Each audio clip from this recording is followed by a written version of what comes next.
Good morning, students. Welcome to Learners Academy. Good morning, sir. Good morning, sir. Good Good morning. morning, sir. Good morning. So conceptually, we had started definite integral yesterday. That is fine.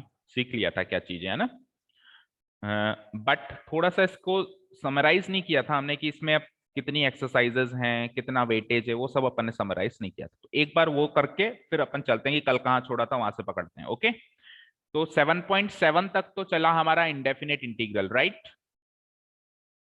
7.7 तक तो चला हमारा indefinite integration. Definite integration actually start हुआ 7.8 से और 4 exercise को शामिल किए हुए हैं, 7.9, 7.10 एंड 7.11, राइट। ये 4 एक्सरसाइज है डेफिनेट इंटीग्रेशन की, 4 ही है ना। ओके, 7.8 में क्या चीज है? 7.8 में डेफिनेट इंटीग्रल को समझाया गया है लिमिट वाले तरीके से। डेफिनेट इंटीग्रल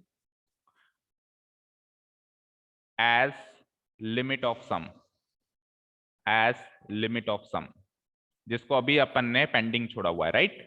7.9 में ओरिजिनल मेथड जो होता है या ओरिजिनल तरीका जिससे अपन निकालते हैं, इसमें अपन second fundamental theorem of calculus use करते हैं। क्या यूज करते हैं? 7.9 में हम क्या यूज करने वाले हैं? सेकंड फंडामेंटल थ्योरम ऑफ, मैं शॉर्ट में लिख देता हूं, second fundamental theorem of integral calculus, of integral calculus. ये चीजें अपन 7.9 में, ओरिजिनल तरीका क्या है एक्चुअली डेफिनेट इंटीग्रेशन का, वो 7.9 में डिस्कस किया हुआ है। 7.10 में क्या है? डेफिनेट इंटीग्रेशन विद सब्स्टिट्यूशन, जैसे हमने 7.1 सीखी थी। 7.1 के बाद 7.2 क्या आई? Indefinite integration with substitution. तो एक्चुअली हमने 7.9 में सीख लिया डेफिनेट इंटीग्रल, तो नेक्स्ट स्टेप क्या आएगा? सब्स्टिट्यूशन। अब सब्स्टिट्यूशन है तो बाकी सारी चीजें भी आएंगी, पार्शियल फ्रैक्शन, पार्ट, सब आएगा आने में। लेकिन इसको ही अलग से क्यों लिया गया? क्योंकि इसको अलग से इसलिए लिया गया क्योंकि जब अपन सब्स्टिट्यूट करते हैं तो जो डेफिनेट इंटीग्रेशन में लोअर लिमिट्स अपर लिमिट्स की बात हो रही है वो भी सब्स्टिट्यूट हो जाती है। तो इसीलिए उसके लिए एक अलग एक्सरसाइज बताई गई है कि कैसे वो सब्स्टिट्यूट होती है, वो भी चेंज हो जाती है। लोअर लिमिट 3 to 4 है, लेकिन आपने तो एक्स को टी मान लिया, तो वो लोअर लिमिट्स पे उस एक्स और टी के कनेक्शन के अकॉर्डिंग चेंज हो जाएंगी। समझ में आया? इसीलिए अलग से एक्सरसाइज है। आपको होगा सर फिर तो पार्ट्स की भी अलग से होनी चाहिए।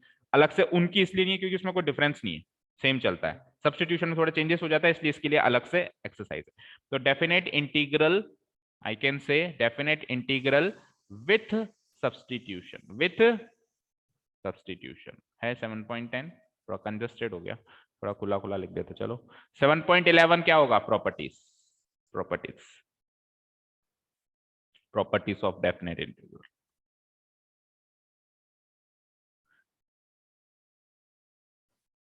तो देखो 7.9 से तो क्वेश्चन आने के चांसेस कम है, बिकॉज इसमें तो वही है, आओ देखो जांचो परखो, यूज टू होना है। डेफिनेट इंटीग्रल से स्टार्ट कर रहे हैं अपन यहाँ से, तो बहुत छोटे छोटे क्वेश्चन है, बिल्कुल बच्चों वाले है ना, ट्राई बॉल्स जो होती है ना, तो आने के चांसेस कम है। आ जाए तो आने में तो कुछ भी आ सकता है, बट मेरे हिसाब से चांसेस कम है। 7.10 से आने के चांसेस है क्योंकि इसमें सब्स्टिट्यूशन यूज कर रहा है वो, ठीक है। 7.11 the most important exercise of not only the definite integral of whole chapter integration। बड़ा अच्छा 4 नंबर का क्वेश्चन बनने के पूरे पूरे चांसेस हैं, बिल्कुल पूरे पूरे। और टिपिकल भी यही है, मैं मानता हूं पूरे 11 एक्सरसाइज में सबसे टिपिकल भी यही, उसको बिल्कुल आखिरी में देखेंगे। बात करते हैं 7.8। इसको बच्चे अक्सर क्या छोड़ के चले जाते हैं, अभी तो छोड़ना ही है खैर अभी तो छोड़ना ही है, बट जब आती है ना तो भी छोड़ के चले जाते हैं। क्यों? एक छोटा सा टॉपिक होता है जिसमें इंटरेस्ट ही नहीं आता, मजा ही नहीं आता पढ़ने में। बच्चे सोचते हैं इसमें से क्या आएगा, लेकिन आता है कई बार, हर दूसरे साल, कई बार नहीं हर दूसरे साल इसमें से 4 नंबर का क्वेश्चन आता है, या 3 का तो आता ही है, ठीक है। हर दूसरे साल, एक साल नहीं तो अगले साल। बट अब इस साल आपके पास एडवांटेज है कि ये एक्सरसाइज कट गई है। तो ये कट गई है ना, तो फिर सबसे ज्यादा इंपॉर्टेंस, क्योंकि वैसे ये दोनों इंपॉर्टेंट रहती है, 7.8 एंड 7.11 इंपॉर्टेंट रहती है। अब ये कट गई तो सबसे ज्यादा और इंपॉर्टेंट हो गई 7.11, उसका इंपॉर्टेंस और ज्यादा हो गया। नहीं तो उसका साथ देती है 7.8 हमेशा, भाई एक साल तेरे में से आ जाता हूँ, एक साल तेरे में से, 4 नंबर का इसमें से, 3 नंबर का इसमें से, अगले साल 4 नंबर का इसमें से, 3 नंबर का, इस तरीके से चलता है, ठीक है। बाकी 7.9 7.10 काफी आसान एक्सरसाइजेस हैं, उसमें से शायद ही क्वेश्चन आता है तो भी 7.10 में से आता है सब्स्टिट्यूशन यूज करके। 9 तो बिल्कुल भूल ही जाओ कि वहां से क्वेश्चन क्रिएट होगा। Is that clear? पूरा समराइज कर दिया मैंने। अब हम अभी हैं 7.9 पे, तो हम क्या करते हैं, आज की क्लास में 7.9 एक्सरसाइज सॉल्व कर देते हैं। और छोटी मतलब है तो बड़ी बट इजी है, तो हो सकता है कि हम स्पीडली करें तो सारी की सारी सॉल्व कर दें, वो भी पॉसिबिलिटी ट्राई करते हैं। कल क्या करेंगे, कल आपका ये पेंडिंग छूटा हुआ है, तो आप में से किसी बच्चे ने कहा कि सर एक्सरसाइज मत कराओ, टॉपिक तो बता दो। तो कल अपन ये टॉपिक बता देंगे आपको क्या चीज है, ठीक है? टॉपिक बता के एक क्वेश्चन करवा देंगे, फाइन। उसके बाद फिर 7.10 परसों से और 7.11 तो करनी है। Okay, so this will be our schedule. फिर से आपको कह रहा हूं, पहले भी कह रखा है कि मिसलेनियस साथ के साथ करते रहो। जैसे इंडेफिनिट इंटीग्रेशन कंप्लीट हो चुका है मेरी तरफ से, तो you should have done all the questions of miscellaneous of indefinite integration. Definite definite छोड़ दो, इंडेफिनेट के सारे हो जाने चाहिए अब तक। नहीं हुए तो इन 4 एक्सरसाइज के बीच बीच में एक दो रोज करते रहो, डाउट्स पूछते रहो पूछते रहो पूछते रहो, क्योंकि बिल्कुल टाइम नहीं बचा है। ठीक है, क्लियर है? ओके, करते रहो। चलिए, 7.9 हमारा आज का स्केड्यूल है, और स्पीडली करेंगे, ट्राई करेंगे कि खत्म कर दें आज ही यार, क्योंकि ज्यादा बड़ी एक्सरसाइज, ज्यादा डिफिकल्ट एक्सरसाइज नहीं है। तो second fundamental theorem of integral calculus use करने वाले हैं हम एक्सरसाइज नंबर 7.9 में। फिर से रिपीट कर देता हूं क्या है वो फंडामेंटल थ्योरम ऑफ कैलकुलस। वो ये कहता है कि डेफिनेट इंटीग्रल निकालना है with limits a to b।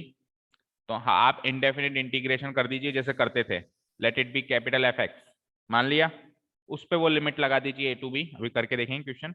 फिर क्या करेंगे, एक बार b को x को b से रिप्लेस करें, एक बार x को a से रिप्लेस करें, और दोनों का डिफरेंस निकालें, वही आपका आंसर है। And that will be A numerical value, that will be A what, और उसमें कोई सी भी नहीं आएगा, कहीं सी डाल दो। हाँ, विथआउट सी रहित होगा वो, पहले सी सहित था, अब सी रहित होगा। तो सी हटाना है अपने को, है ना? वो उसी फ्लो में सी लिख दो, इधर सी लिख दिया तो गलती हो जाएगी, उधर सी ना लिखा तो गलती हो जाएगी। ठीक है, तो बड़ा फूंक फूंक के कदम रखना है अपने को। Okay, so let's start question number 1।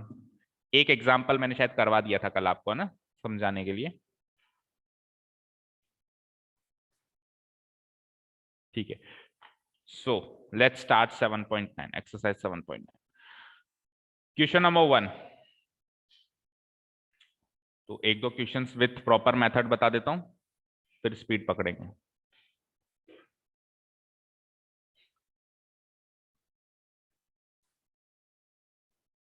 देखो, क्वेश्चन है i equal to integration x plus 1 dx,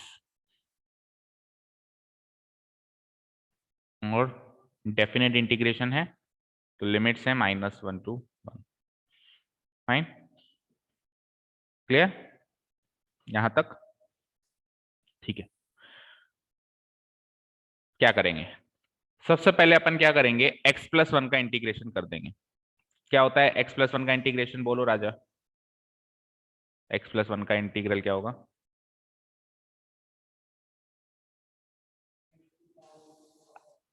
x की पावर 2 अपॉन 2 प्लस 1 का x प्लस सी नहीं लिखेंगे, डेफिनेट में लिखते ही नहीं है, लिखते ही नहीं है। वो समझाने के लिए कल था, तरीका जो था ना, सी से सी कट गया, वो समझाने के लिए था, लिखते ही नहीं है, बात ही नहीं करते सी की दूर दूर तक। ठीक है, उसके बाद क्या करेंगे, इंटीग्रेशन कंप्लीट हो गया, कंप्लीट हो गया सबका इंटीग्रेशन। हम क्या लगाएंगे, ये ब्रेसेस लगाएंगे, बिग ब्रेसेस, रेक्टेंगुलर ब्रेसेस। ठीक है, उसके बाद हम इस लिमिट को यहां लगा देंगे -1 से 1। ठीक है, नेक्स्ट स्टेप में हम क्या करेंगे, यहां पे जहां जहां एक्स है, जहां जहां एक्स है वहां पे पहले तो लगाएंगे अपर लिमिट, जहां जहां है, जैसे यहां है और यहां है, और नेक्स्ट ब्रैकेट में लगाएंगे लोअर लिमिट, और उन दोनों का कर देंगे डिफरेंस। उन दोनों को क्या कर देंगे, डिफरेंस। तो मैं अपर लिमिट पुटअप कर रहा हूं, सो इट विल बी 1 का स्क्वायर बाई 2 प्लस एक्स की जगह भी 1। ये तो हो गई अपर लिमिट, ये तो हो गई upper limit, minus lower limit क्या है, -1 का स्क्वायर बाय 2 प्लस -1। समझ आया? आएगा समझ? ठीक है, इसको सॉल्व करते हैं। 1 का स्क्वायर बाय 2 1/2 प्लस 1 माइनस -1 का स्क्वायर 1/4, ओ 1/2 ही तो होगा, -1 का ही तो कर रहा है, 1/2 अगेन, और देखो ये माइनस और बाहर माइनस, +1। ठीक है, तो 1/2 से -1/2 कट गया, 1 + 1 आंसर इज 2। मैच करो पीछे से। तो डेफिनेट इंटीग्रेशन का आंसर एक न्यूमेरिक वैल्यू आएगी, पहले ही बताया मैंने, कोई एक्स वैक्स या कोई इंडिपेंडेंट वेरिएबल नहीं दिखाई देगा वहां पे, है ना, everything will be a constant value और न्यूमेरिक वैल्यू। मैच कर गया, समझ आया? बोलो online students, easy, very Yes, easy. sir. बस इंडेफिनेट इंटीग्रेशन जो भी कर रहे थे उससे एक कदम ज्यादा है। मैं ये कह सकता हूँ कि थोड़ा काम बढ़ गया आपका, तो कोई बात नहीं, काम अगर बढ़ गया तो वो इंटीग्रेशन वाली चीज आसान देगा, समझ रहे हो? जो एक्चुअल इंटीग्रेशन करना है वो उतनी मुश्किल नहीं देगा जितनी इंडेफिनेट में देता था। काम तो वो बराबर ही रखेगा दोनों जगह आपका करने का जो रहेगा। ठीक है, ठीक है, कर दूं उसको डिलीट? Any doubts? नो?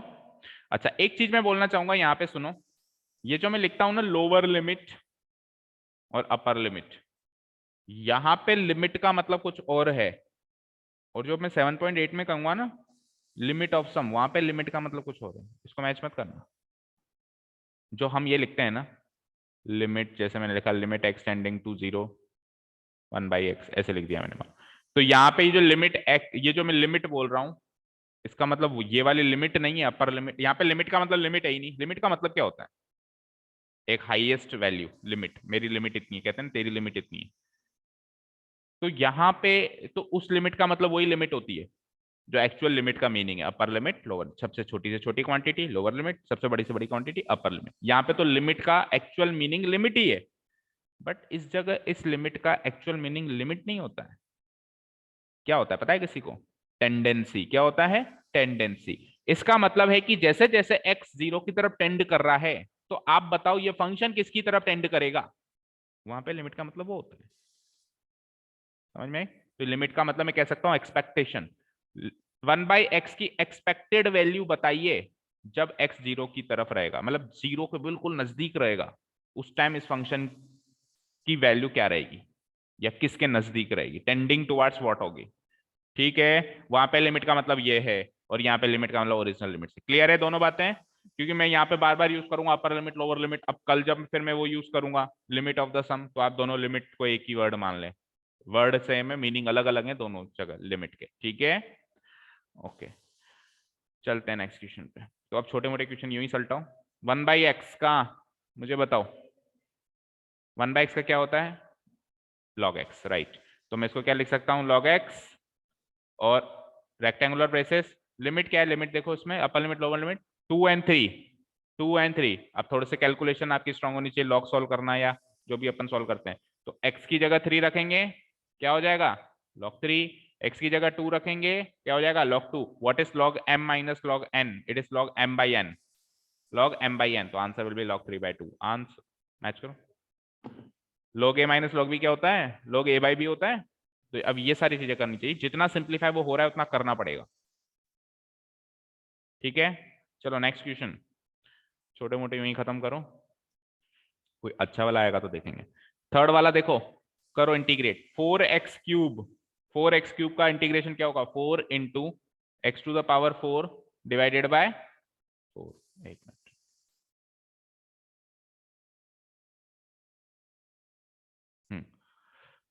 ये वाला कर रहे हैं थर्ड वाला, देखो, हाँ, 4 इंटू x³ का क्या होता है? x⁴ divided by 4। अच्छा सुनो, अब इस तरीके से जब अलग अलग टर्म्स आए तो एग्जाम में कैसे करना है वो तरीका भी देख लो। एग्जाम में हमको क्या करना है, सबसे पहले हमको ये इंटीग्रेशन डिवाइड करना है सब में। तो पहली टर्म क्या है? 4x³। तो 4x³ को क्या लिखोगे? 4 तो बाहर, कांस्टेंट पे कभी लिमिट लगती नहीं है, कांस्टेंट 4 तो 4 ही रहेगा, x की जगह लगती है ना लिमिट, तो 4 बाहर, इंटीग्रेशन x³, उसकी लिमिट 1 से लेके 2। फाइन, ये पहली टर्म का काम हो चुका है। दूसरी टर्म -5 बाहर, इंटीग्रेशन x², अच्छा dx भी तो लिखना था, dx लिखना भूल गया, 2, यहाँ पे 2 लगाओ, x³ और यहाँ पे लिखो dx, -5 बाहर, इंटीग्रेशन का साइन, लिमिट वही 1 से लेके 2, अब क्या बचा? x² dx, प्लस 6 बाहर, और अंदर क्या बचेगा? x dx, और लिमिट सेम टू सेम सब में चलती जाएगी 1 से लेकर 2, ठीक है, लास्ट में क्या है 9, तो 9 कांस्टेंट है वैसे भी, तो इंटीग्रेशन dx हो जाएगा, ये इंटीग्रेशन dx 1 से लेके 2। ये है प्रॉपर तरीका, ये है प्रॉपर तरीका। वेटेज पे डिपेंड करेगा, 1 नंबर का है तो इस प्रॉपर तरीके की जगह सीधे सीधे भी कर सकते हो, बट 2 नंबर का क्वेश्चन है और बताना है आपके पास टाइम है काफी, तो इस तरीके से बता सकते हो। फाइन, अब कर दो।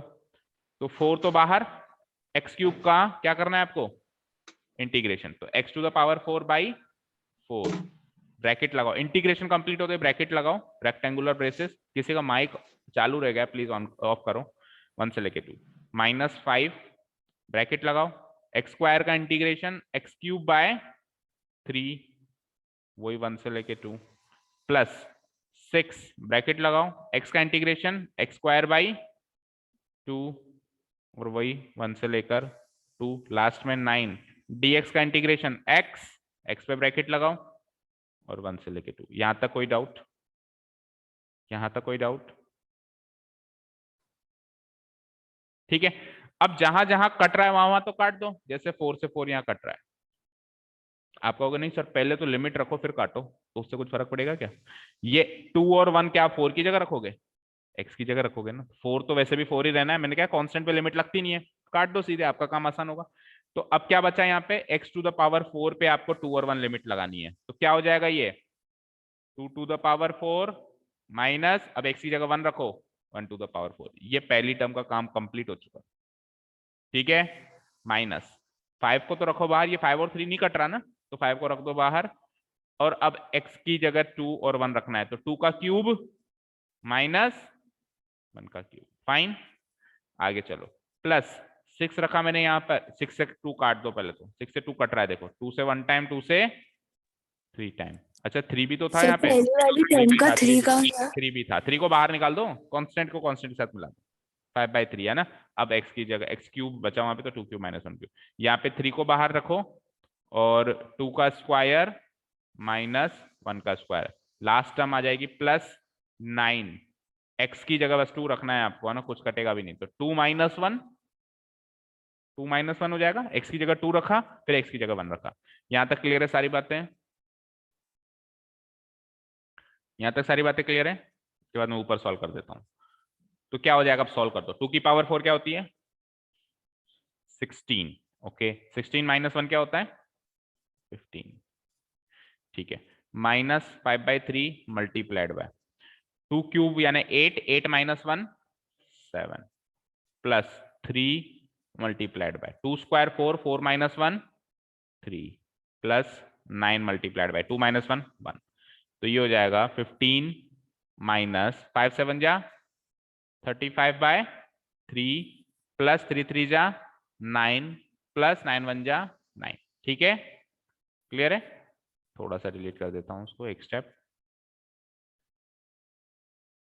ओके, तो फाइनली हमारे पास आंसर बिल्कुल कगार पे है आने की। पहले कॉन्स्टेंट्स, मतलब पहले जो कंप्लीट इंटीजर्स है उनको जोड़ लो, 9 9 18, 18 और 15 33,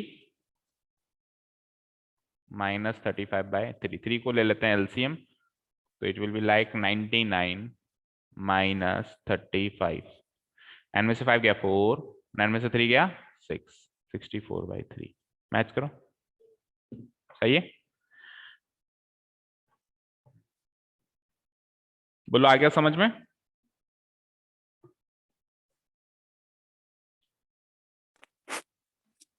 ठीक है, so this is the proper तरीका।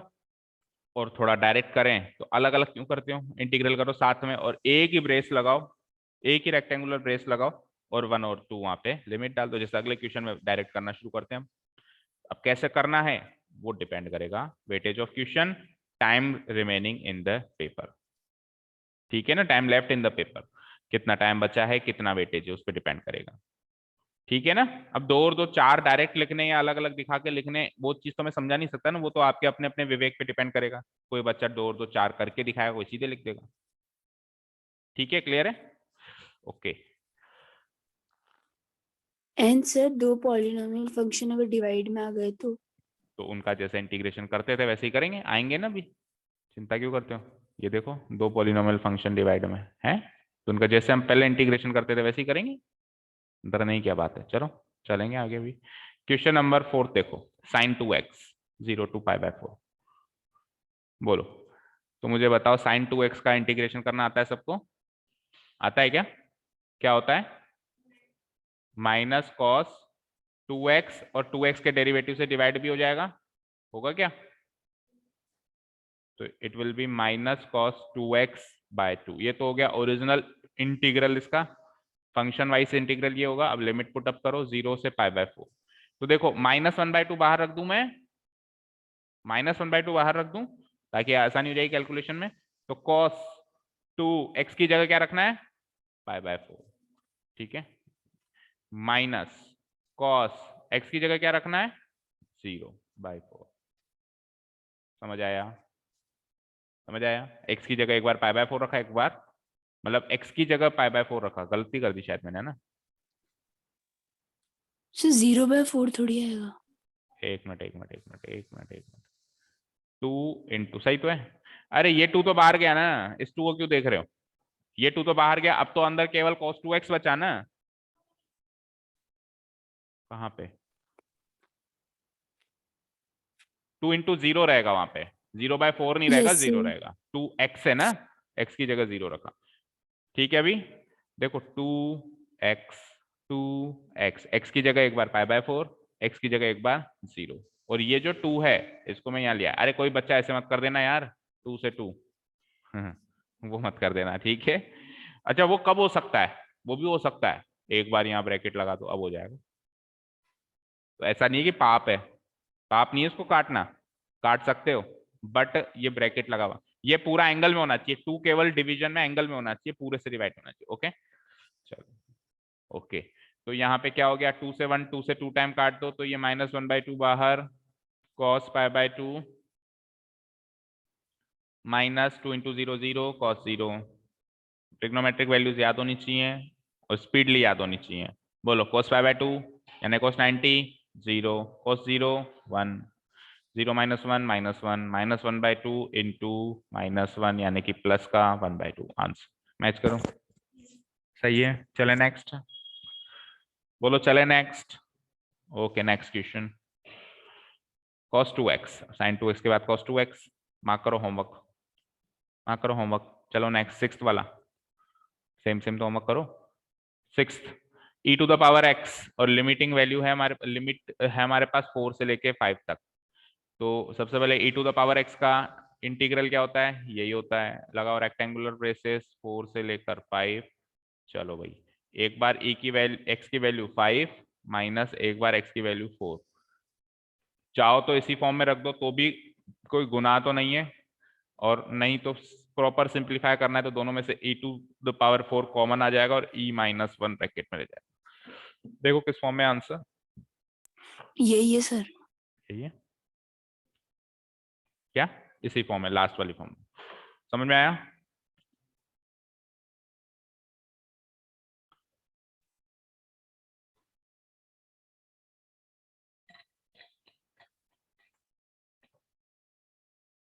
तो मजा आ रहा होगा आज की एक्सरसाइज में, तो कुछ है ही नहीं है ना। ओके चलते हैं सेवंथ में। 10 क्या है लिखा हुआ? 10 स्क्वायर एक्स है क्या, या 10x है? 10x। तो 10x का इंटीग्रल सीधे याद रखना है भाई, सीधे। और या फिर सब्सटीट्यूशन से करना है तो उसको पहले sin x by cos x लिखो, cos x को t मानो, वो सारा काम करना पड़ेगा आपको, है ना। बट हम तो सीधे याद रखते हैं। क्या होता है 10x का इंटीग्रल? याद ही नहीं है, क्लास में नहीं आए थे, फिर क्यों याद नहीं है? लॉग बोलो of online sec x. Students, 10x का इंटीग्रल सीधे log of sec log x of sec x modulus या फिर sec x, minus log of cos या फिर x. Minus log of cos x, anything you can write. इधर minus लगा दो तो अंदर cos हो जाएगा, इधर प्लस लगा दो तो अंदर sec हो जाएगा। ओके, रेक्टेंगुलर ब्रेसेस 0 से लेकर π/4। ओके चलो भाई, अब x की जगह π/4 रखो, तो it will be like log sec π/4, ठीक है, minus log sec 0। Okay, log what is sec π/4? What is sec π/4? Modulus भी लगा दो एक बार। तो cos π/4 याद करो, cos π/4 cos 45, 1/√2, 1/√2 का reciprocal √2 √2 minus what is sec 0? तो cos 0 याद करो, 1, 1 का रेसिप्रोकल 1। ठीक है। What is log 1? What is log 1? 0। log 1 is 0, right? तो ये हो जाएगा log √2 आंसर। -0 लिख लो, अगली स्टेप में लिख लो log √2। और √2 पे ये ब्रेसेस, ये मॉडुलस भी लगाने की जरूरत नहीं है ना, क्यों? क्योंकि √2 is a positive value. log √2 answer. अच्छा, और भी सॉल्व हो सकता है, बताए कैसे? इसको मैं क्या लिख सकता हूं? मैंने क्या कहा, जितना सिंप्लीफाई कर सको करना है। इसको मैं क्या लिख सकता हूं? 2 की power 1/2। And what is log m की पावर n? n इधर आ जाएगा, तो 1/2 log 2। इससे ज्यादा सिंप्लीफिकेशन नहीं हो सकता इसकी। हाँ, वो तो करेगा, पता है मुझे। 1/2 log 2 फाइनल आंसर। और वहां से इस स्टेप के बाद अगर आप log m log a minus log b की प्रॉपर्टी लगाओ तो भी यही आएगा। ये क्या हो जाएगा? log a/b। log a/b का मतलब √2/1, और √2/1 क्या आएगा? √2। तो भी वो log √2 ही आया, सेम। ठीक है ना? अगर a/b लगा दो तो भी, और log 1 की वैल्यू रख दो 0 तो भी वही। ठीक है ना? चले नेक्स्ट क्वेश्चन पे।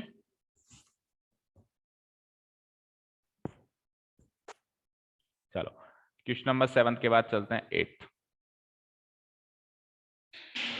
कोसेक एक्स का डेरिवेटिव, ओ सॉरी, इंटीग्रल। कोसेक एक्स का इंटीग्रल याद है किसी को? बोलो। Very good. Log cosec x, अब राजा को तो याद होगा नहीं, 10x का याद नहीं है तो इसका तो और मुश्किल है। Cosec x minus cot x, और लिमिट्स लगा दो आप π/6 से, क्या है ऊपर? π/4 है, π/4। चलो वैल्यूज पुटअप करते हैं। तो लॉग कोसेक, पहले अपर लिमिट पुटअप करेंगे तो cosec π/4 minus cot π/4, right? Modulus close, minus, अब पुटअप करेंगे लोअर लिमिट्स, तो cosec π/6 minus cot π/6। Fine, clear है? ठीक है, चाहो तो इसे ब्रैकेट्स भी बना सकते हो कि ये तो अपर लिमिट की वैल्यू हो गई माइनस ये लोअर लिमिट्स की, और चाहो तो नहीं भी लगाओ तो भी चलेगा। ठीक है, ओके। अब वैल्यूज पुटअप करते हैं। What is cosec π/4? तो साइन π/4 का उल्टा होता है। साइन π/4 क्या होता है? 1/√2। 1/√2 का उल्टा √2। कॉट π/4, 10 π/4 का उल्टा 10 π/4 1, 1 का उल्टा 1, माइनस लॉग कोसेक π/6। π/6 बोले तो 30 डिग्री, तो साइन 30 क्या होता है? 1/2। 1/2 का उल्टा 2। कॉट π/6 यानी cot 30 degree. What is cot 10 30? 10 30 होता है 1/√3। 1/√3 का उल्टा मतलब रेसिप्रोकल √3। ठीक है, चलो आगे सॉल्व करते हैं। तो इससे ज्यादा ये सॉल्व होगा नहीं, बस ये हो जाएगा कि log a minus log b की प्रॉपर्टी लगा दो। तो क्या होता है log a minus log b? log a/b, तो मॉडुलस लगा के √2 minus 1 divided by 2 minus √3। Match करो आंसर। कुछ कट भी नहीं रहा ना, कटता तो काट देते। सही है। हम गलती से कुछ बच्चे जल्दीबाजी में ऐसे कर देते हैं, log √2 माइनस log 1 और फिर log 1 0। ऐसे नहीं होगा, ठीक है ना? ठीक है, यहां तक कोई दिक्कत, परेशानी, तकलीफ? चले नेक्स्ट क्वेश्चन पे then, 9th one. Okay, 9th question देखते हैं। हाँ जी, ये तो रखा रखा है फॉर्मूला दिख रहा है। किसका इंटीग्रल होता है ये? इंस्पेक्शन से पता चल जाएगा, पहली एक्सरसाइज में किया था। Sine inverse x. Sine inverse और एक्स। नहीं तो अभी पीछे पीछे हमने स्पेसिफिक फंक्शन सीखे हैं, इसको a² माइनस x² मान लो, तो साइन इनवर्स x/a यानी x/1 यानी वही साइन इनवर्स x। और सीधे सीधे ये तो इंस्पेक्शन से ही पता है हमको क्या होता है, ये साइन इनवर्स x होता है। तो मैंने क्या कहा, इसकी ये वाली एक्सरसाइज तो ऐसे आएगी, आओ देखो परखो जांचो, यूज टू हो जाओ। तो ये हो जाएगा साइन इनवर्स x, लगाइए रेक्टेंगुलर ब्रेसेस और लिमिट्स हैं 0 to 1, 0 to 1। क्या करेंगे? Sine inverse 1 minus sine inverse 0। अब उल्टी ट्रिग्नोमेट्रिक वैल्यूज पता होनी चाहिए। साइन 1 कब होता है? π/2 पे, और साइन 0 कब होता है? 0 पे। Answer is π/2। ठीक है, रिवर्स ट्रिग्नोमेट्रिक वैल्यूज याद होनी चाहिए, उल्टा जाना भी आना चाहिए, है ना? मैच कर लो आंसर पीछे से, यही है। नेक्स्ट, अब 1 + x² है, तो 1 + x², ये भी इंस्पेक्शन से हो जाएगा, method of inspection. tan inverse x होता है, tan इनवर्स x, ब्रेसेस लगाओ 0 1, it will be like tan inverse 1 minus tan inverse 0, tan inverse 1, tan 1 कब होता है 5/4 पे, और tan 0 कब होता है 0 पे, तो आंसर इज 5/4।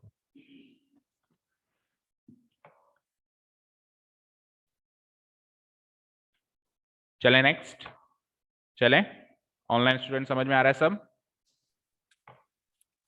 Yes, sir. चलो 11th वन देखो, 11th वन सीधा इंस्पेक्शन से तो नहीं होगा, बट वो सीखे थे हमने 7.6 में शायद, डिनोमिनेटर में आते थे, है ना, 1/q वाले फंक्शंस। तो उसको क्या कंसीडर करेंगे, a², इसको क्या कंसीडर करेंगे, a²। तो x² माइनस a² का क्या होता था, इंटीग्रल 1/2a, 2a की जगह क्या आएगा 1, क्योंकि 1² है ना वहां, तो ठीक है। फिर क्या होता था, लॉग मॉडुलस, एक a की पावर a का साइन माइनस है, तो माइनस वाला फैक्टर ऊपर रहेगा, यानी x माइनस a ऊपर रहेगा और x प्लस a नीचे रहेगा। a की वैल्यू क्या है 1 है, तो x माइनस 1 ऊपर रहेगा, x प्लस 1 नीचे रहेगा। खत्म, लगाइए लिमिट्स, इसको मैं 1/2 लिख देता हूं सीधे। ओके, लिमिट्स क्या है हमारे पास, लिमिट्स है 3 से लेके 2, 3 से लेके 2, ओ सॉरी 2 से लेके 3, 3 से लेके 2 कैसे होगी, 2 से लेके 3। कई बार क्या होता है जब अपन सब्स्टिट्यूशन करेंगे ना नेक्स्ट एक्सरसाइज में, लिमिट्स उल्टी हो जाती हैं, मतलब छोटी तो आ जाती है ऊपर, बड़ी आ जाती है नीचे, तो उससे घबराना नहीं है। कई बच्चे फिर क्या करते थे कि अगर ऐसे मान लो ये 2 और 3 आ जाए किस केस में, तो वो इसमें से इसको माइनस कर देते हैं, मतलब ऐसा याद रखते हैं कि हमेशा बड़ी में से छोटी माइनस होगी, नहीं, हमेशा ऊपर में से नीचे वाली माइनस होगी, चाहे से ऊपर छोटी वैल्यू रखी हुई हो। ये चीज याद रखेंगे हमेशा, f(b माइनस f(a) था, ठीक है ना। तो अभी तो नहीं होगा ऐसा, लेकिन सब्स्टिट्यूशन में कई बार उल्टा हो जाता है नेक्स्ट एक्सरसाइज में जब होगा, या फिर जो नेक्स्ट चैप्टर है आपका एरिया निकालने वाला एप्लीकेशन, उसमें कई बार ऐसा होता है कि उल्टा हो जाता है ना। Okay, so put the value 1/2 तो पर सर बाहर रख देता हूँ। क्या, छोटी वैल्यू अपर लिमिट कैसे हो सकती है? वो सब्स्टिट्यूशन में हो जाती है कई बार, सब्स्टिट्यूशन अभी आएगा उसका, उस पहले हम ये सीखेंगे सब्स्टिट्यूशन से लिमिट कैसे बदल जाती है। तो लिमिट्स बदल जाती हैं तो कई बार हो जाता है कि उल्टा हो जाता है, सीखेंगे, डोंट वरी, अभी नहीं होगा, जब तक सब्स्टिट्यूट नहीं करोगे तब तक नहीं होगा। ओके, तो 1/2 is a constant value, put it outside the bracket, और अब हम 3 वैल्यू और 2 वैल्यू पुट अप करते हैं। तो log 3 - 1 डिवाइडेड बाय 3 + 1, देखो ये मत कर देना यहाँ पे 3 यहाँ पे 2, जल्दीबाजी में ये भी होता है ये भी होता है, ऊपर 3 भाई, ऊपर वाला ऊपर नीचे वाला नीचे, एक बार दोनों 3, एक बार दोनों 2, ठीक है। क्या क्या गलतियां पुराने बच्चे करके आए और मेरे सामने आ गई, सारी बता रहा हूं मैं, तो आपसे भी हो सकती है, जल्दीबाजी में होता है ये सब कुछ, है ना। तो माइनस, अब ये मॉडुलस कंप्लीट कर देता हूं, log 2 - 1 2 + 1 modulus close bracket close, okay, 1/2 bracket, 3 - 1 is 2, 1 second, 3 - 1 is 2, 3 + 1 is 4, आगे 2 - 1 इज 1, 2 + 1 इज 3, ठीक है। तो ये 1/2 हो गया, ये क्या हो गया 1/2, और देखो log a minus log b वाली प्रॉपर्टी लगा दो, क्या होता है log a/b, तो 2/4/1/3, इसको अच्छे से सॉल्व करेंगे, 2/4 1/2 होता है, और 1/2 को 1/3 से जब डिवाइड करेंगे तो 3 ऊपर चला जाएगा, 2 नीचे आ जाएगा, 3/2 हो जाएगा, राइट। तो it will B 1/2 log 3/2, answer 1/2 log 3/2, ठीक है। और 1/2 को अंदर लेके जाए तो रूट बन जाएगा, log ऑफ रूट ऑफ 3/2, 1/2 को अंदर लेके जाए तो पावर में, है ना। चले नेक्स्ट क्वेश्चन पे, हो गया नोट डाउन।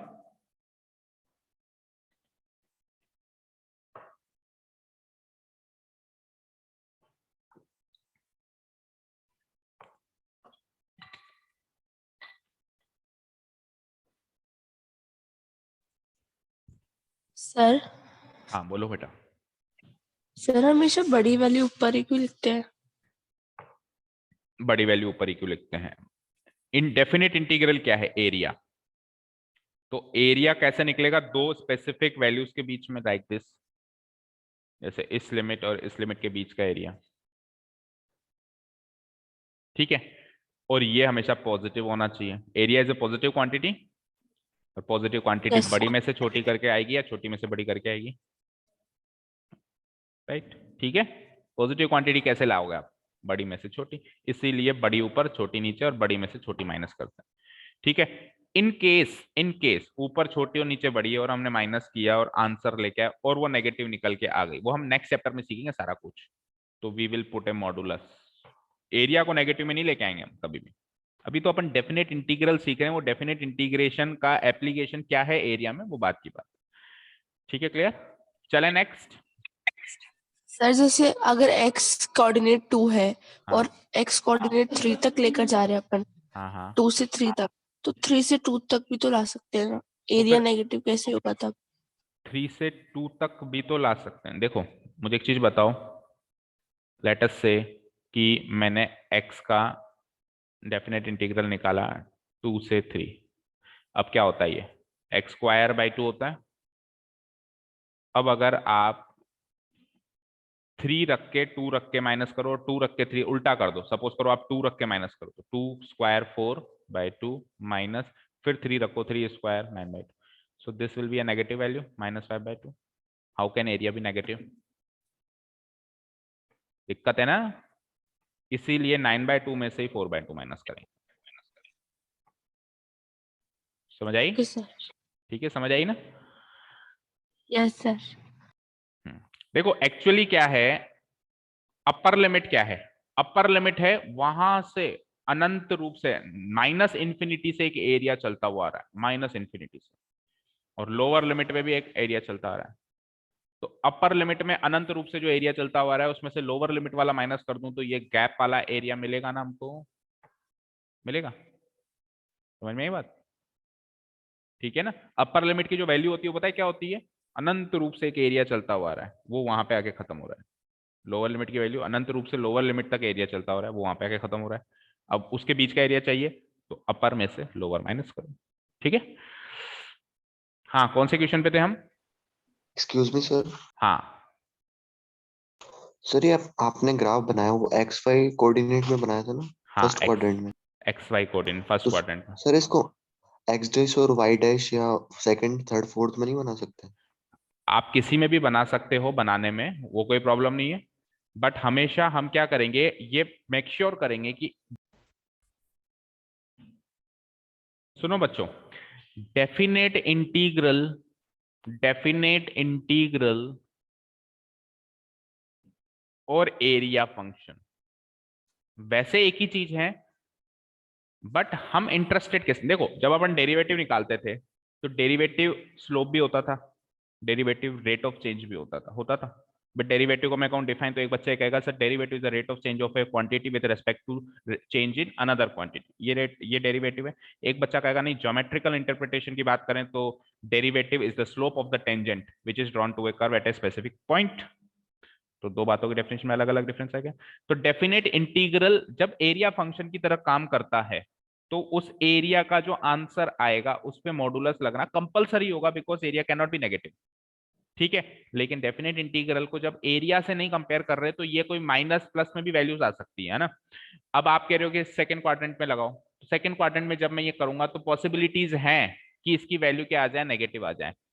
आप ये चेक करोगे कि question definite integral find out करने का है या एरिया फाइंड आउट करने का है। As far as the question is to find definite integral, तो जो आंसर आएगा वही आंसर होगा, अगर माइनस में होगा तो माइनस में आंसर होगा, प्लस में होगा तो प्लस में होगा। बट जैसे एरिया फंक्शन की बात करेंगे तो हम उस टाइम जब करेंगे ना ये टॉपिक तब अपन लगाएंगे ही मॉडुलस, शुरू में ही मॉडुलस लगा देंगे, ठीक है। मनीष अभी क्लियर है, यस सर। ठीक है। अभी अपन डेफिनेट इंटीग्रल निकाल रहे हैं तो अभी आप इतना मत सोचो, आपका आंसर माइनस में भी आता है तो आप माइनस का ही लगाओ, मॉडुलस अभी मत लगाओ, अभी एरिया थोड़ा पूछ रहा है, अभी तो एक वैल्यू पूछ रहा है, value can be negative and positive, okay. अभी definite integral as area function नहीं कर रहे अपन। हाँ क्वेश्चन कौन सा करना था बताओ, 12 कोस स्क्वायर एक्स का सीधे सीधे हमको इंस्पेक्शन से तो पता नहीं चलेगा, तो क्या करना पड़ेगा, इसको कन्वर्ट करना पड़ेगा। अभी कल परसों ही किया था शायद। cos स्क्वायर एक्स को क्या लिख सकते हो, क्या लिख सकते हो, 1 प्लस cos 2x बाय 2, ठीक है, dx 0 से पाई बाय 2। चलो 1/2 को ले लेता हूं मैं कॉमन, क्या बचता है अंदर, 1 इंटू डी एक्स 0 से पाई बाय 2, ठीक है। या फिर आप चाहो तो एक साथ भी कर सकते हो अलग अलग, जैसे एक क्वेश्चन में मैंने अलग अलग करके बताया था, अभी मैं इस क्वेश्चन में एक साथ करके बताता हूँ। तो एक साथ करेंगे तो क्या आएगा, 0 से पाई बाय 2 और 1 प्लस 2x को मैंने एक साथ ही लिख दिया, राइट, अलग अलग नहीं किया dx, ठीक है जी। बस 1/2 कांस्टेंट पार्ट को बाहर ले लिया मैंने, है ना। और चाहो तो आप अलग अलग भी कर सकते हो, ये पहले इसको दो फिर ये इसको दो, और दोनों पे फिर 0 टू पाई बाय 2 अलग अलग लिमिट लगाओ। यहाँ पे दिक्कत नहीं है इसलिए कर दिया, कई बार दिक्कत होगी तो अलग अलग करना पड़ेगा। अभी नेक्स्ट आगे के क्वेश्चन आ रहे हैं, देखो क्या करेंगे, 1/2 इंटीग्रेशन करता हूं पहले तो मैं, 1 प्लस cos 2x का integration x plus cos 2x का इंटीग्रेशन sin 2x/2, क्यों कैसे सब जानते हो आप, ठीक है। cos 2x का इंटीग्रेशन sin 2x/2, जिनको नहीं समझ में आया पुरानी वीडियोस देखो।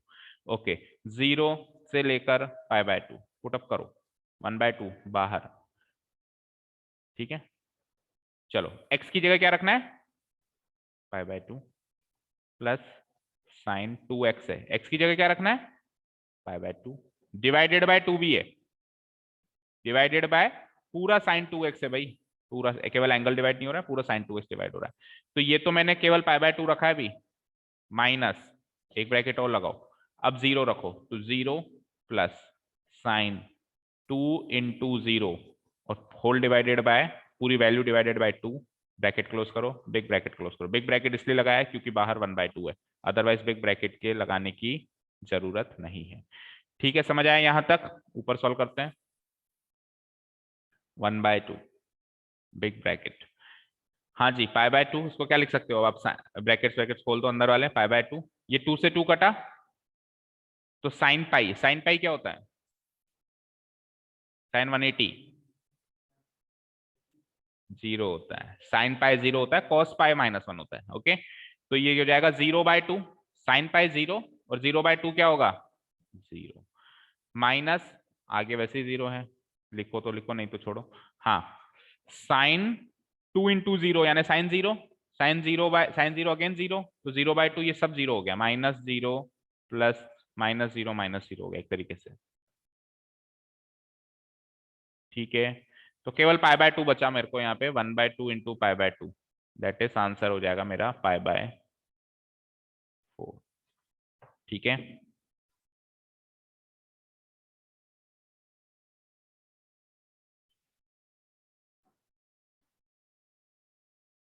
पाई बाय 8 आ रहा है, 1 सेकेंड,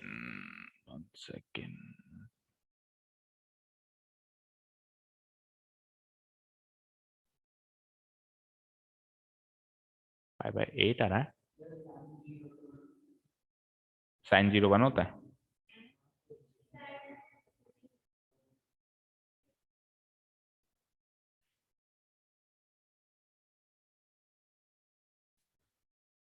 सही है, साइन पाई तो 0 ही होगा, 0/2 0, पाई बाय 2 ही तो बचेगा बाहर। देखो भाई देखो क्या गलती है क्या कोई, सब लोग देखो जल्दी से। सर जब साइन 2 को 0 से मल्टीप्लाई किया तो साइन 0 तो 1 होना चाहिए ना। फिर आप भी वही बात कर रहे हो, साइन 0 1 होता है क्या, कॉस 0 1 होता है भाई। अरे हाँ सॉरी सर सॉरी। 2 तो सर इंटू, सही तो है, पाई बाय 4 ही तो है पीछे। पीछे पाई बाय 4 ही तो है, देखो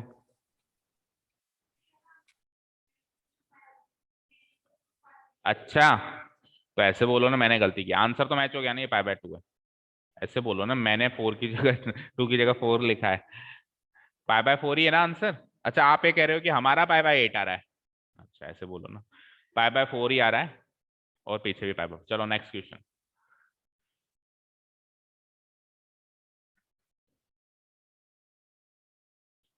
क्वेश्चन नंबर 13 देखो, x divided by x square plus 1। अब इस ये वाला जो क्वेश्चन है ये विथ सब्स्टिट्यूशन होगा, ठीक है।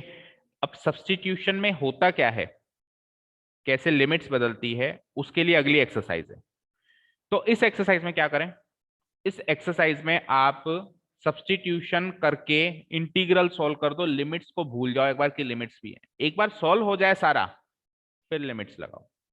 अगली एक्सरसाइज में क्या होगा, फिर अगली एक्सरसाइज में थोड़ा शॉर्ट मेथड होगा। अगली एक्सरसाइज सुनो, ध्यान से सुनो जो मैं कह रहा हूं।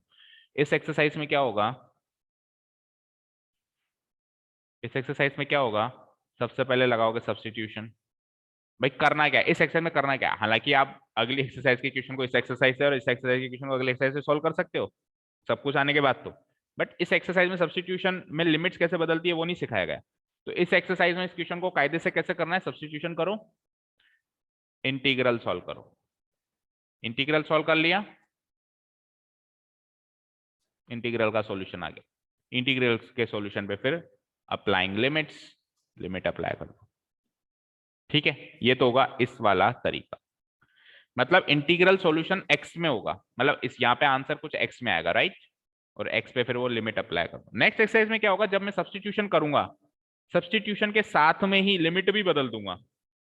उससे क्या फायदा, उससे ये फायदा कि जब अपन ने सब्स्टिट्यूशन किया तो सारी चीजें किसी दूसरे वेरिएबल में चली गई t में, फिर आपको d सब्स्टिट्यूट करना पड़ा, उसको वापस x में लाना पड़ा, और फिर x में लिमिट लगानी पड़ी। लेकिन मैं लिमिट बदल दूंगा अगर, तो आपको डी सब्स्टिट्यूशन नहीं करना पड़ेगा, बदली हुई लिमिट सीधी टी में लगा दो, बदली हुई लिमिट सीधी की सीधी टी में लगा दो। मैं यही क्वेश्चन दोनों तरीके से करके बता देता हूं। ठीक है, चलो स्टार्ट करते हैं, ध्यान से देखना। वैसे तो नेक्स्ट एक्सरसाइज का कॉन्सेप्ट है, बट कोई बात नहीं, हमको तो क्वेश्चन करने से मतलब है। आई है इंटीग्रेशन x डिवाइडेड बाय, या x dx लिखा हुआ है, divided by what, x square plus 1। ठीक है जी, ये क्वेश्चन है। ठीक है, सबसे पहले तो मैं, अच्छा लिमिट तो लगाओ 2 से 3। सबसे पहले मैं क्या करता हूं, लिमिट लगा देता हूं 2 से 3। हाँ, first of all we will consider it is an indefinite integral. हम इसको इनडेफिनेट मानेंगे, डेफिनेट मानेंगे ही नहीं, और इनडेफिनेट के लिए क्या क्या करना होता था वो करेंगे। तो हम क्या करेंगे, let us take x square plus 1 equals to t, यही करते थे हम। तो let x square plus 1 be T, तो डेरिवेटिव निकालोगे तो 2x into d x equal to क्या हो जाएगा, डी टी। तो x dx क्या हो जाएगा, डी टी बाय। सो मेरा इंटीग्रल क्या बन गया, मेरा इंटीग्रल बन चुका है 2 3, लिमिट को मैं छेड़ नहीं रहा हूं इस वाली एक्सरसाइज में, लिमिट को छेड़ना ही नहीं है, जो है वही है। ठीक है, तो x dx की जगह क्या रखना है, dt बाय 2, तो मैं 1/2 बाहर लगा देता हूं, ऊपर क्या हो जाएगा dt, एक्स स्क्वायर प्लस 1 को क्या रखा t, ऐसे चेंज हो जाएगा, ये ऐसे चेंज हो जाएगा। ठीक है, आगे चलते हैं, 1/2। ठीक है, ये लिमिट हो गई 2 से लेकर 3, और dt बाई टी क्या हो जाएगा, log t। सॉरी, ये लिमिट हटा दूं ना मैं फिर। अब देखो ये जो मैंने किया ना सब गलत है, बताए क्यों, सब किया जो गलत है। एक्चुअली क्या है, देखो जब आपने इसको t लिख दिया तो आप यहाँ पे 2 और 3 लिख ही नहीं सकते। अरे 2 और 3 x की वैल्यूज थी, 2 और 3 x की वैल्यूज थी, आपने इंटीग्रेशन t में कन्वर्ट कर दिया, तो कायदे से आपको इसको भी t में कन्वर्ट करना चाहिए। तो फिर करें क्या, आपको उसको अलग से कंसीडर करना पड़ेगा कि लेट आई ये है, 2 और 3 हटा के करना क्या था। देखो एक्चुअली पहले मैं बिल्कुल ट्रेडिशनल मेथड की बात कर रहा हूं, थोड़ा सा हम इसमें डिलीट करते हैं, कहां से करूं, या फिर आप एक काम करो ना, एक स्टेप और जोड़ दो यहाँ पे। देखो ये आई है ना मेरा, मैं मान लेता हूं लेट i1, लेट i1 एक दूसरा इंटीग्रल मान लेता हूं, indefinite integral b x dx divided by x square plus 1, और ये इसको इंडेफिनेट मान लेता हूं, उसमें कोई भी लिमिट फिमिट नहीं लगी हुई। और इस i1 को सॉल्व करो अब आराम से, पहले i1 को सॉल्व करो, समझ में आई बात, और i1 को सॉल्व करो x की फॉर्म में। ठीक है, तो मैं क्या लिखूंगा, वो x square plus 1 be t, ये सब कुछ, तो यहाँ पे i1 लिख देता हूँ। i1 लिखने के बाद फिर मैं ये, आपको ये चीज समझ में आई ना कि लिमिट क्यों नहीं लगा सकता मैं, तो वो कहाँ रह गया,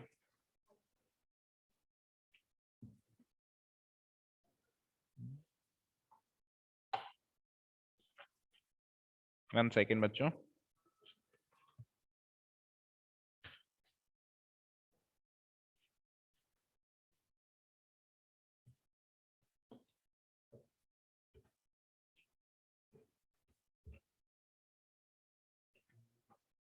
वन सेकेंड, पेन चेंज करना पड़ता है, निकल जाती है बात, कल चेंज करना है।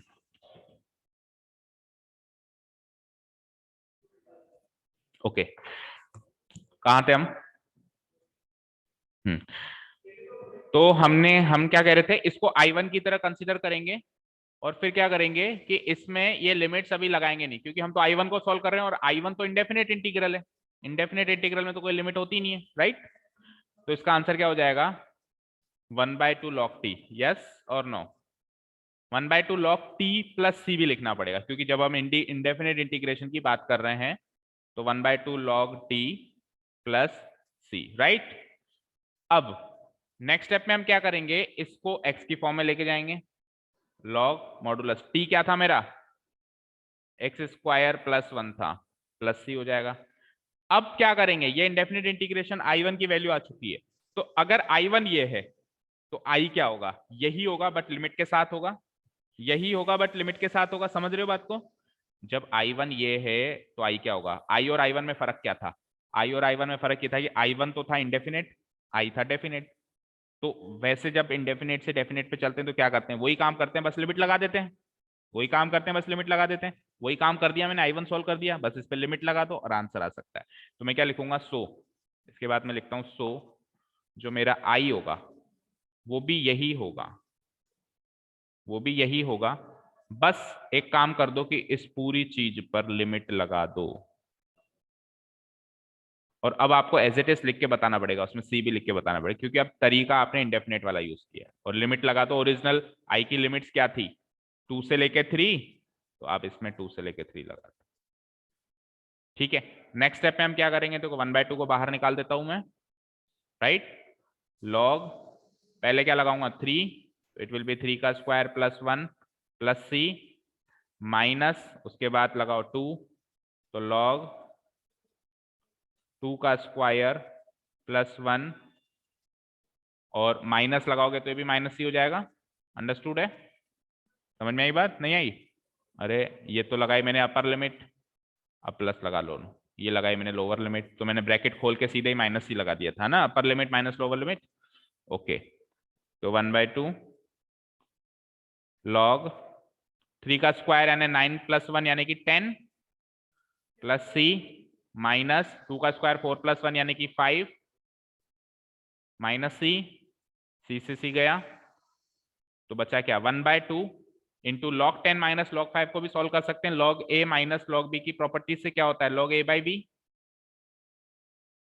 तो यानी कि क्या हो जाएगा ये 1/2 log 2। पहले तो आंसर मैच करो, पहले तो आंसर मैच करो, यही है।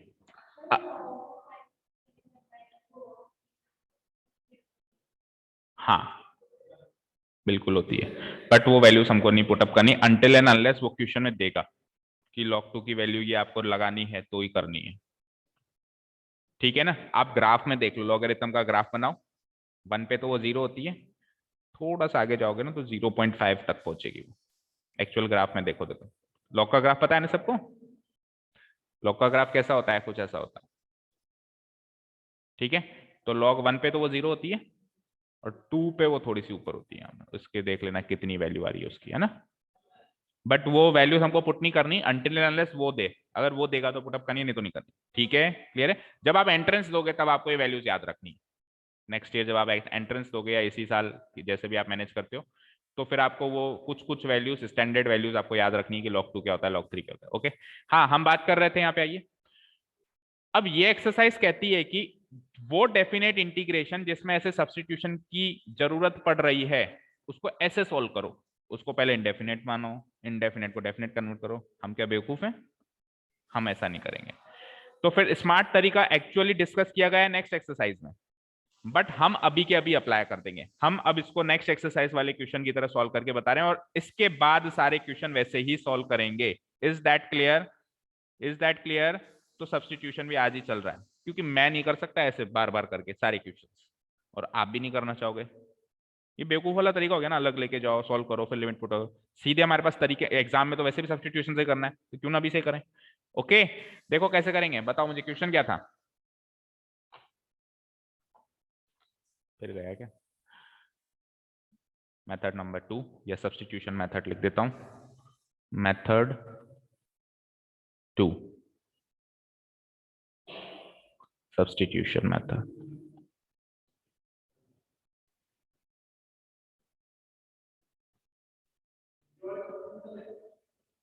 ठीक है, क्या करते हैं हम इसमें, बताओ मुझे। इंटीग्रल क्या है?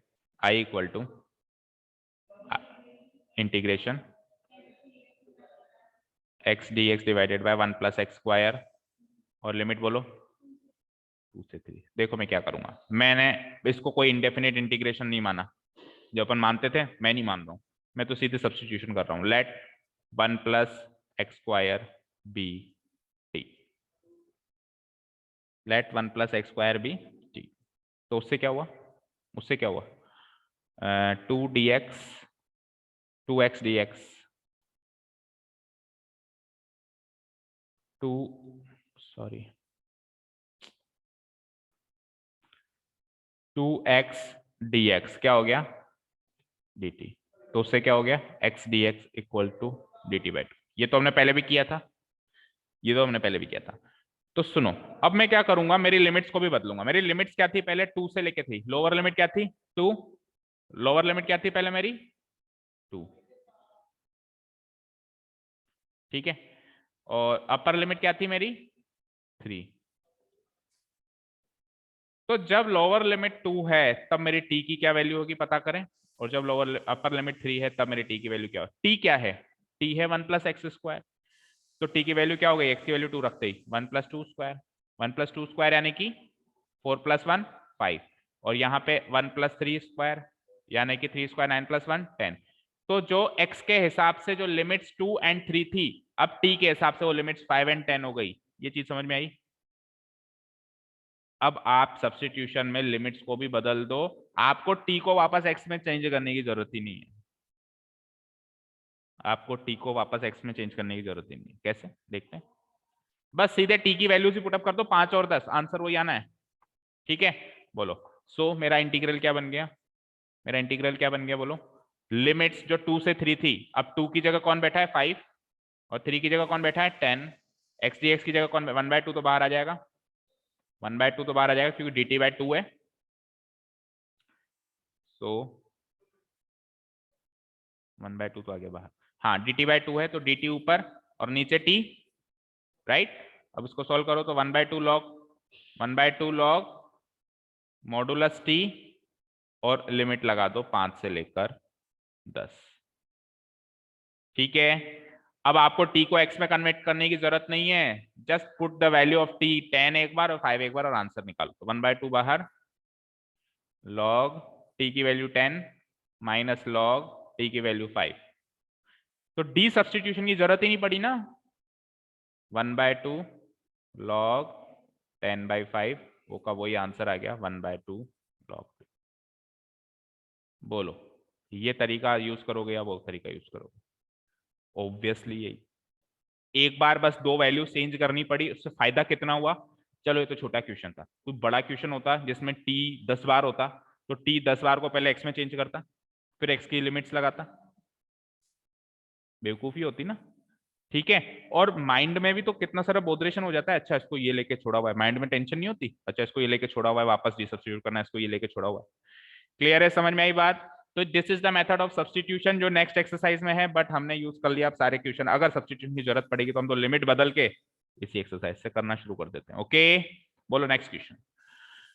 बोलो ऑनलाइन स्टूडेंट, समझ में आया मेथड ऑफ सब्स्टिट्यूशन।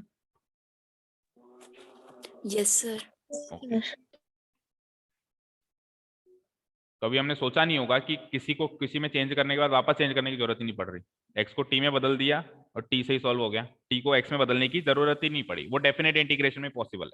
ठीक है, ओके क्वेश्चन नंबर 14 देखते हैं हम। देखो 2x + 3 divided by 5x square + 1 i is equals to, बोलो क्या है, 2x + 3 divided by 5x square + 1 dx, और लिमिट्स बोल दो एक बार, 0 to 1।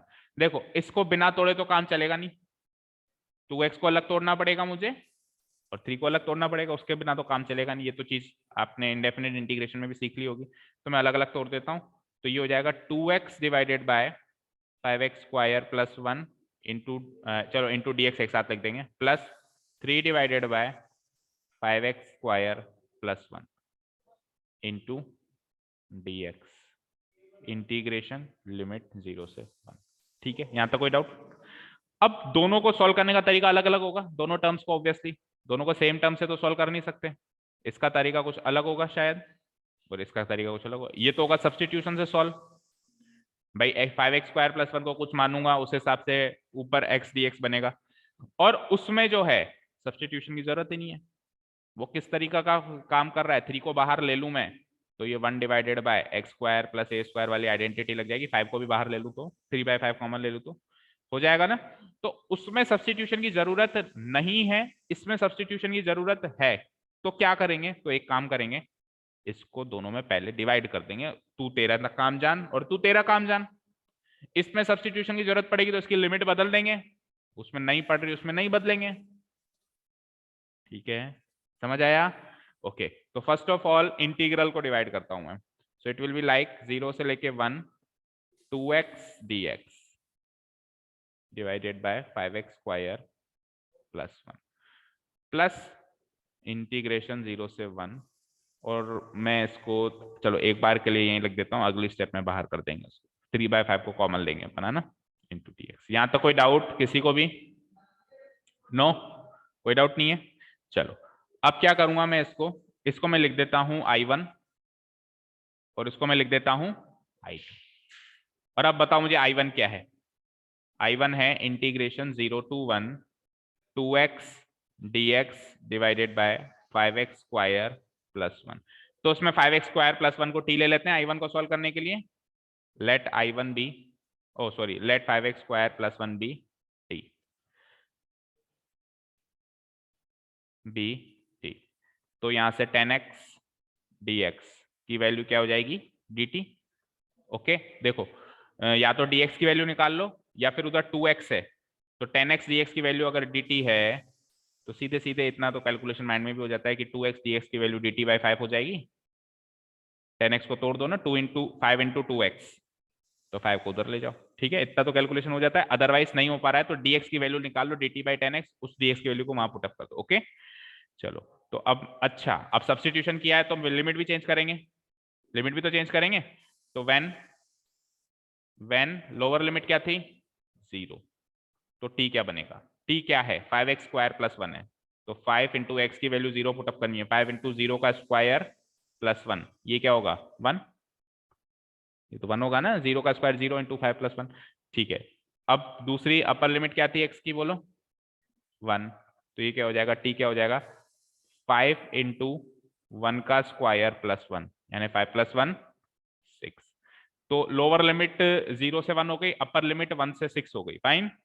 तो मेरा I1 क्या हुआ, so I1 equal to, limit change कर दो पहले, तो 1 से लेके 6 हो चुकी है, और dx की वैल्यू क्या, 2x dx की वैल्यू क्या है, dt/5, तो dt/5 में से 1/5 को बाहर ले लेता हूं मैं, 1/5 को ले लिया मैंने बाहर, अब ऊपर रह गया dt, नीचे रह गया t, फाइन। तो ये हो जाएगा 1/5 dt/5, dt/t की log t हो जाएगी इंटीग्रल, और यहाँ पे लिमिट्स लगा दूंगा मैं 6 से लेकर 1। तो अब मेरे को डी सब्स्टिट्यूट करने की जरूरत नहीं है, तो मैं क्या कर दूंगा, 1/5 बाहर है ही सही, log 6 माइनस log 1, log 1 0 होता ही है, या 6/1 कर दो तो 6 आ जाएगा, कैसे भी कर लो।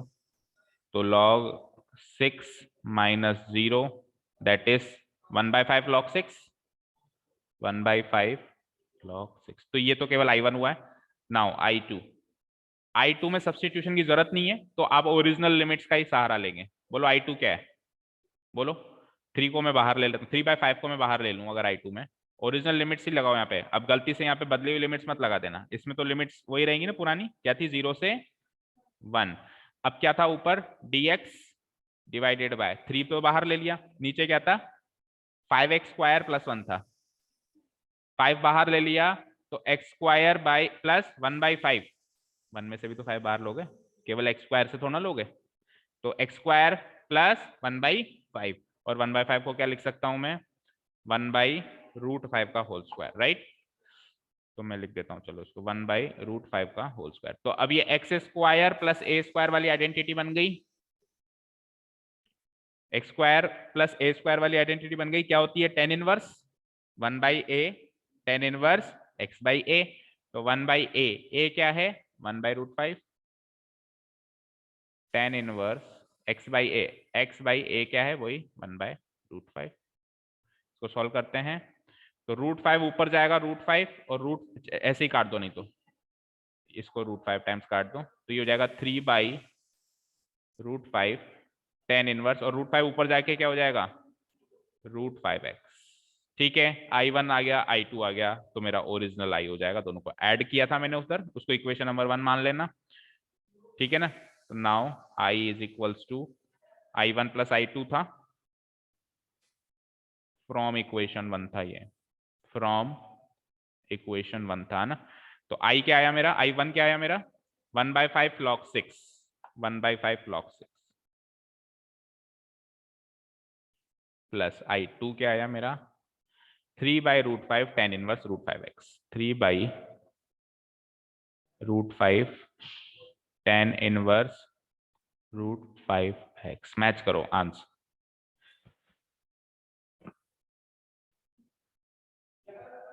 हो गया। टर्म्स कुछ इधर उधर हो सकती है, x नहीं आ रहा, x क्यों आएगा तो अरे लिमिट तो लगाई नहीं भाई, कहाँ खो रहे हो, लिमिट तो लगाई नहीं, x क्यों आएगा, डेफिनेट इंटीग्रेशन में कभी x आता है क्या ओके 0 to 1 लिमिट लगानी थी, तो अभी तो बहुत काम बाकी है फिर तो, है ना। ये पूरे पे लगाओ एक बार के लिए, 0 to 1 होता है कई बार जल्दीबाजी में, 0 to 1, तो फिर तो अभी काम बाकी है। अभी तू साइड में रहे, पहले जिसको सॉल्व कर लें, एक बार 1 लगाओ एक बार 0 लगाओ। तो 1 लगाता हूं मैं, तो इट विल बी 3/√5 को तो कॉमन ले लो बाहर, इसमें 1 लगाओ, तो tan inverse √5 × 1 √5 minus tan inverse √5 × 0 0। ठीक है, तो ये हो जाएगा 3/√5 tan इनवर्स √5, और tan इनवर्स 0 क्या होता है, tan 0 कब होता है 0 पे ही होता है, तो tan इनवर्स 0 0 हो जाएगा, तो tan इनवर्स √5 में से 0 गया तो tan इनवर्स √5, तो ये हो जाएगा 3/√5 tan इनवर्स √5। इसको करो नोट, इसको करो, x को हटा दो, x नहीं आया, कॉमन सेंस है, डेफिनेट इंटीग्रल में x कैसे आ सकता है। ठीक है, दिस इज द फाइनल, समझ आया।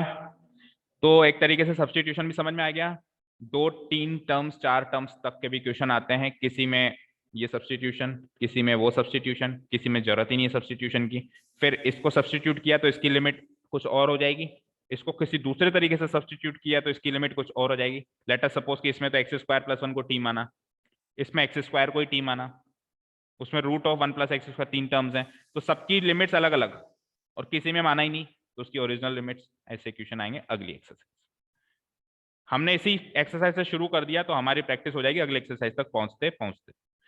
ठीक है, समझ आया। टाइम हो गया आज का